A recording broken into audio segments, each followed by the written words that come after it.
সম্প্রতি সাভারের গার্মেন্টস শিল্প কারখানা এলাকায় গুজব ছড়ানো অস্থিরতা, অস্ত্র উদ্ধার অভিযান ও মাদক ব্যবহার রোধ এবং দেশের আইনশৃঙ্খলা পরিস্থিতি নিয়ে মঙ্গলবার সচিবালয়ে আইনশৃঙ্খলা সংক্রান্ত উপদেষ্টা কমিটির দ্বিতীয় সভা অনুষ্ঠিত হয়েছে।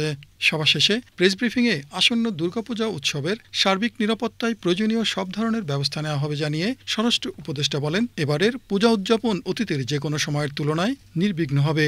পূজাটা যেন একেবারে নির্বিঘ্নে হতে পারে, এই জন্য আমাদের যত ধরনের পদক্ষেপ নেওয়া আমরা তা নিব এবং আমরা আশা করব এবারের পূজা সবচেয়ে নির্বিঘ্ন হবে এবং সবচেয়ে ভালো হবে। এছাড়া জুলাই আগস্টের ছাত্র জনতার গণঅভ্যুত্থানের পর যেসব পুলিশ সদস্য এখনও বাহিনীতে যোগ দেননি তাদের অপরাধী হিসাবে গণ্য করা হবে। উল্লেখ করে উপদেষ্টা আরও বলেন, শীঘ্রই আইন শৃঙ্খলা রক্ষাকারী বাহিনীর আনসার পুলিশ ও বিজিবি সদস্য বাড়ানোর লক্ষ্যে নতুন করে নিয়োগ দেওয়া হবে। পুলিশ নতুন নিয়োগ আমরা নিয়োগের জন্য অলরেডি অ্যাডভার্টাইজ করে দিয়েছি। আমরা আনসারের ক্ষেত্রে নতুন নিয়োগের ব্যবস্থা করতেছি এবং বিজিবির ক্ষেত্রে আমরা নতুন নিয়োগের ব্যবস্থা করতেছি।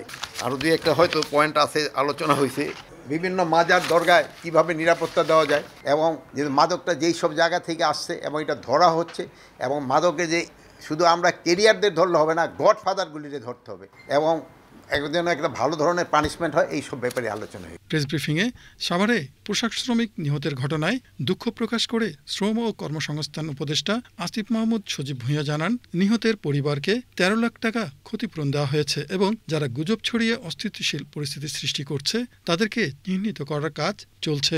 গুজবটা যারা ছড়িয়েছে এবং শ্রমিকদের ভেতর অনুপ্রবেশ করে যারা গুলি করেছে তাদেরকে আইডেন্টিফাই করা হচ্ছে, কিছু আইডেন্টিফাই করা হয়েছে, তাদেরকে আমরা আইনের আওতায় নিয়ে আসবো। এই গুজব ছড়িয়ে এই যে মুখোমুখি দাঁড় করিয়ে দেওয়া হলো, সেখানে আইনশৃঙ্খলা বাহিনী বাধ্য হয়েছে এবং আপনারা দেখেছেন যে সংঘর্ষে আইনশৃঙ্খলা বাহিনীরও ১৩ জন সদস্য মারাত্মকভাবে আহত হয়েছেন, চিকিৎসারত আছেন এবং শ্রমিকদের মধ্যে যারা আহত এবং চিকিৎসারত আছেন তাদের চিকিৎসারও আমরা দায়িত্ব নিয়েছি এবং যিনি নিহত হয়েছেন সেই শ্রমিকের পরিবারের ১৩ লক্ষ টাকা ক্ষতিপূরণ ঘোষণা করা হয়েছে।